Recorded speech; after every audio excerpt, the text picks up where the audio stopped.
Montana high school football season, unlike any other, concluded last weekend as 3 more state champions were crowned. Missoula Sentinel won its first title in 48 years. Laurel would not be denied a second consecutive year as the Locomotives issued a beatdown to rival Billings Central.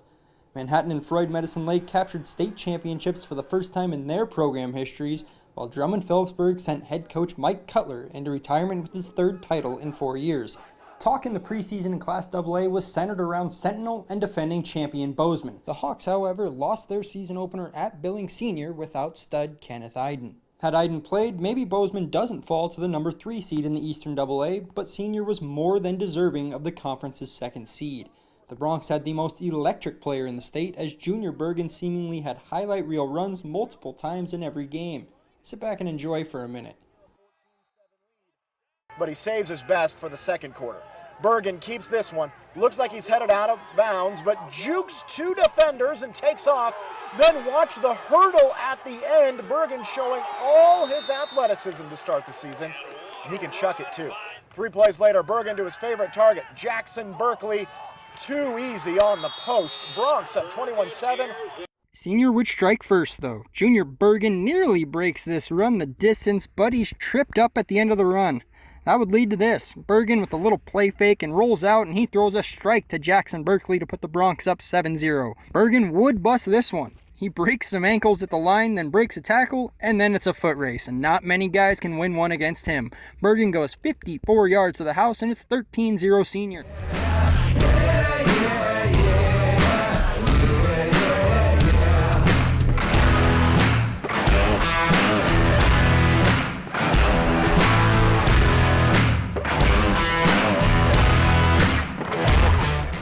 But Iden's Bozeman squad and Bergen and the Bronx weren't able to keep pace with Billings West, which will be a monster again in 2021 as the Bears return a ton of pieces. West ran through the Eastern AA with an unbeaten record and gave Sentinel its closest game of the year by far in the title game at Dalis Stadium this past weekend.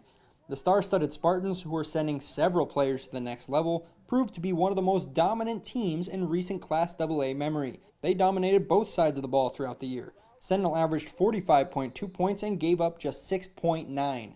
West and Sentinel open up the 2021 season against each other, but don't be surprised if that's just a precursor to another meeting in November. In Class A, Laurel only lost 1 game all year, a 28-14 hiccup to Billings Central. The Locomotives seemed to hit another gear when the postseason rolled around, as Laurel gave up just 28 points in 3 playoff games, which included a 34-0 shutout of Central in the championship game. Laurel's Eli Abe and Jack Waddell combined to form the most lethal quarterback-wide receiver tandem in Class A this season. Waddell spent just 2 years in Laurel after moving from Livingston prior to his junior year, but his connection with Abe blossomed this year. Laurel also found other ways to get the ball in Waddell's hand, including lining him up in the backfield to receive the snap. It's no surprise the Locomotives tried to feed Waddell as much as possible. With speed like his, all it takes is 1 touch to completely flip the momentum of a game. The Locomotives are losing a big chunk of their playmakers going into 2021, but with guys like Bo Dantic and Shell Osborne still around, Laurel will likely be competing for the Eastern A crown once again. Not to be lost in the dominance of Laurel and Central in the Eastern A throughout the regular season are the outstanding careers of Miles City quarterback Carson Hunter and wide receiver Jaden Venable. Those two are all over the Class A career record books. Miles City nearly got back to its 2nd consecutive title game, but fell just short at Central in the semifinals.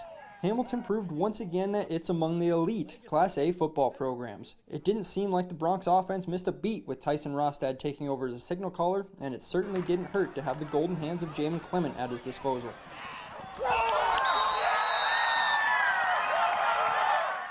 Hamilton will be in good hands next season, as it will be in search of yet another regular season conference title. Manhattan won its first state title with a 23-6 win over Fairfield this past weekend, wiping away any disappointment that may have lingered from last year's runner-up finish to Eureka. The Tigers were the most dominant team in Class B this season, as they picked up victories over the Western B champ Florence and the Northern B champ Fairfield.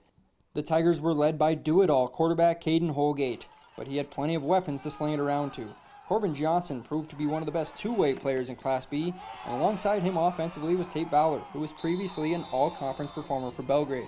That two-headed monster gave opposing defenses fits, which also opened up running lanes for the Tiger backs. The offense gets all the headlines, but defense was the backbone of Manhattan all season. The Tigers gave up 18 points to Glasgow in the semifinals, which is the most they'd allowed since their 35-29 win over Florence in the season opener. Speaking of the Falcons, They're going to be absolutely loaded next season. Watch out. Manhattan carried plenty of emotion with it throughout the postseason as senior defensive lineman Cale DeBoer was hospitalized by a serious injury midway through the year.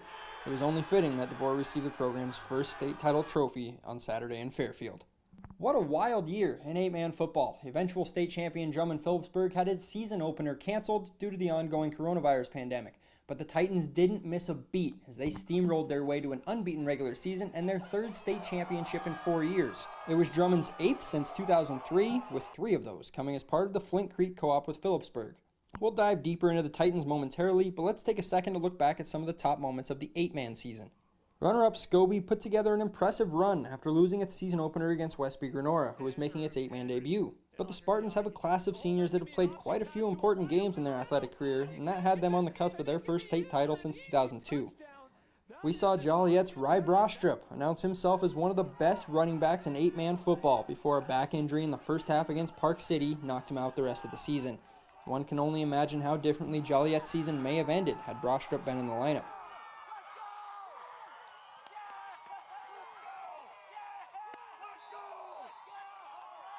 Fort Benton once again made a deep playoff run as the Longhorn seniors played a ton of high-leverage football games over the past 2 years. Had it not been for a meeting with Drummond Phillipsburg in the semifinals, I'm convinced no other team beats the Longhorns to keep them out of the championship game. As for Drummond Phillipsburg, head coach Mike Cutler is going out in style, losing just 4 games in his 4 years with the Titans. Oh, and he's got those 3 state titles in his back pocket. Cutler will now take on a different role, that of a fan, as he will watch his son Cade Cutler play for Montana State. Cade Cutler has quarterbacked the Titans during Mike Cutler's tenure.